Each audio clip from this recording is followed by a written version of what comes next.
Students, have you heard about the big brand coaching scam? जी हाँ, मैं बहुत सही बात कर रहा हूँ। अगर आप किसी बहुत बड़ी कोचिंग के नाम के पीछे उनको ट्रस्ट कर रहे हैं, उनकी क्रेडिबिलिटी पे आप भरोसा कर रहे हैं, तो आप बिल्कुल गलत कर रहे हैं। क्योंकि जितने भी बड़े बड़े नाम के कोचिंग है, कुछ फ्यू एक्सेप्शनल कोचिंग्स को अगर आप छोड़ दें, तो they are doing very big scams with the expectation of students and their parents. वो क्या कर रहे हैं? They are highlighting some of their toppers only. अगर आप किसी भी बड़े कोचिंग का एग्जांपल लेकर देखेंगे, तो अगर उनके पास संख्या 5000 और 10,000 स्टूडेंट्स में अगर कोई एक बच्चा 90 परसेंटाइल या 98 परसेंटाइल लेकर आ रहा है, उस पूरे बच्चे की बस एक सच्चाई होती है, सिर्फ एक बच्चे की। लेकिन अगर उस कोचिंग का आप होर्डिंग और बड़ा बड़ा बैनर देखेंगे, तो उसमें ना जाने भाड़े पर लाए गए कितने ऐसे बच्चों की तस्वीर और उनकी रैंकिंग और उनके मार्क्स लिखे होंगे। लेकिन अगर आप उनकी सच्चाई के पीछे जाएंगे, उस कोचिंग का बच्चा नहीं। यानी कहीं ना कहीं बड़े नाम के पीछे जो बच्चे, जो पेरेंट्स बड़े कोचिंग में एडमिशन करा रहे हैं, उनकी उम्मीदों के साथ, उनकी आकांक्षाओं के साथ, उनकी एक्सपेक्टेशन के साथ बहुत बड़ा धोखा हो रहा है। यानी बड़े नाम के पीछे जो उनकी पूरी होर्डिंग और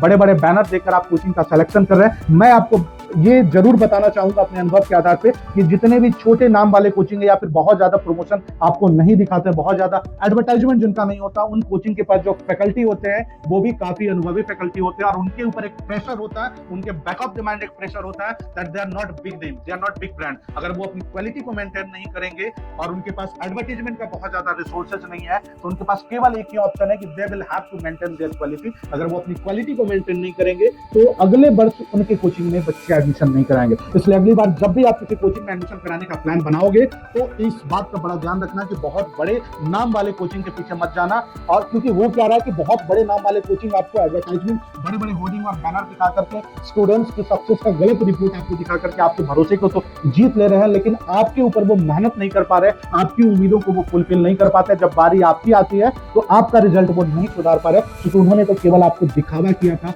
उनके एडवर्टाइजमेंट और गलत स्टूडेंट्स रिपोर्ट देखकर आपने वहां एडमिशन कराया था। इसलिए कोचिंग के स्कैम से आपको बचना होगा। सही कोचिंग का चयन करें, तभी आपको सही मार्गदर्शन मिलेगी। और बड़े कोचिंग के लिए एक और ये बहुत बड़ी बात है कि वो आपको एडमिशन जब आपने कोचिंग में ले रहे हैं, आपके रिजल्ट को तो वो नहीं सुधार पा रहे, उसके बाद अब उन्होंने करियर काउंसलिंग का एक नया काम शुरू किया है, जहां वो बड़े बड़े कॉलेज या फिर हर लेवल के कॉलेज के साथ टाई अप करके वो बल्क डीलिंग कर रहे हैं कि हम अपने बच्चों को आपका एडमिशन कराएंगे, और वो अपने बच्चों को राय दे रहे हैं। बच्चों की नजर में गुरुओं का राय सबसे सर्वप्रिय होता है, सर्वमान होता है। बच्चे उन्हें अपना गुरु मान करके उनका राय लेकर एडमिशन करा रहे हैं। लेकिन सतर्क रहने की जरूरत है, अलर्ट रहने की जरूरत है। कोचिंग का काम पढ़ाना है, करियर काउंसलिंग का काम कोचिंग का नहीं है। करियर काउंसलिंग एक प्रोफेशनल करियर काउंसलर से कराएं, और अगली बार बड़े कोचिंग में एडमिशन कराने से पहले इस वीडियो को 2 बार, 4 बार, 10 बार जरूर सुन लें।